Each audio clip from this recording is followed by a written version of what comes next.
Good morning. मैं Ravinder sir. आज 10th class के लिए ज्योग्राफी का जो हमारा 6th लेसन है विनिर्माण, इसके आज ऐसे टाइप क्वेश्चन करेंगे जिसमें फर्स्ट क्वेश्चन है औद्योगिक अवस्थिति को प्रभावित करने वाले कारकों का वर्णन करें। यानी उद्योगों को कहाँ पर लगाया जा सकता है, उद्योगों को लगाने के लिए कैसी परिस्थितियों की ज़रूरत है, तो वो इसमें बताया गया है। सबसे पहले कच्चा माल, जहाँ पर भी उद्योग लगाया जाता है वहाँ पर कच्चा माल जो है वो पर्याप्त मात्रा में मिलना चाहिए और नज़दीक मिलना चाहिए। जैसे कच्चा माल पर्याप्त मात्रा में और समीप ही होना चाहिए। उद्योग को इसकी पूर्ति लगातार होती रहनी चाहिए। सेकंड, सस्ती ऊर्जा, जो उद्योगों को चलाने के लिए जो बिजली की ज़रूरत है, ऊर्जा की ज़रूरत है, वो भी नज़दीक मिलनी चाहिए और सस्ती मिलनी चाहिए। यातायात की सुविधाएं, यातायात की आवश्यक सुविधाएं भी होनी चाहिए, क्योंकि कच्चा माल उद्योग तक लाने के लिए और वहाँ से तैयार माल मार्केट में ले जाने के लिए जो है वो यातायात की सुविधा भी ज़रूरी होती है। पूंजी, उद्योग को लगाने के लिए, उसके विकास के लिए, उसको चलाने के लिए पूंजी की आवश्यकता होती है, धन की आवश्यकता होती है।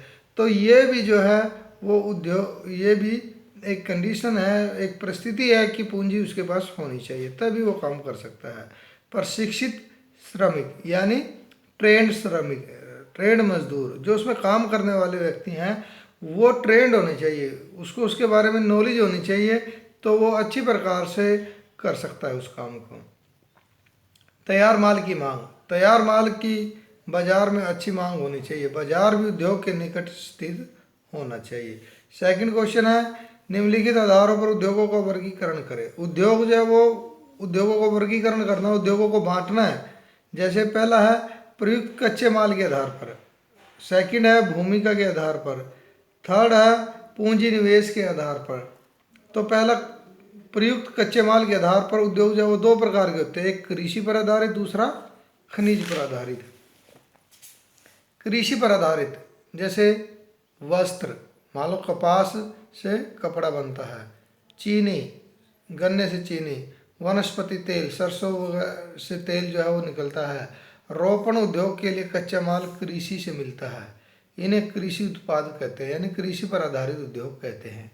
सेकंड है खनिजों पर आधारित। इन उद्योगों में मुख्य रूप से खनिज पदार्थों को कच्चे माल के रूप में प्रयोग लाया जाता है, जैसे लोहा और इस्पात, इसका प्रयोग एक उदाहरण है। प्रमुख भूमिका के आधार पर, भूमिका के आधार पर उद्योग दो प्रकार के होते हैं, आधारभूत उद्योग और उपभोक्ता उद्योग। आधारभूत उद्योगों का संबंध भारी मशीनों के निर्माण आदि से है, जो अन्य उद्योगों का आधार होते हैं, यानी जो दूसरे आधार के लिए जरूरत है। जैसे लोहा, लोहा सभी उद्योगों में लगता है, तो लोहा जो एक आधारभूत उद्योग है। परंतु उपभोक्ता उद्योग में मानव उपभोग के लिए सामान बनाया जाता है, जो मानव जिसका अपने लिए यूज करता है, अपने प्रयोग के लिए।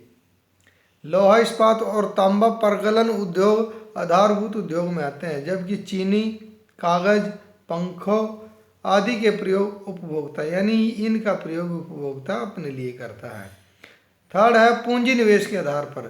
पूंजी निवेश के आधार पर भी उद्योगों का वर्गीकरण दो प्रकार से होता है। सबसे पहले लघु उद्योग, सेकंड है वृहत उद्योग यानी बड़ा उद्योग। लघु उद्योग में पूंजी निवेश की अधिकतम सीमा 1 करोड़ रुपए है, तो वो लघु उद्योगों में आएगा, और 1 करोड़ से अधिक अगर हम पूंजी लगाते हैं तो वृहत उद्योग में आएगा, यानी बड़े उद्योग में आएगा। तो ये दो प्रकार के, ये हमने 3 आधार बताए कि उद्योगों को कैसे बांटा जा सकता है।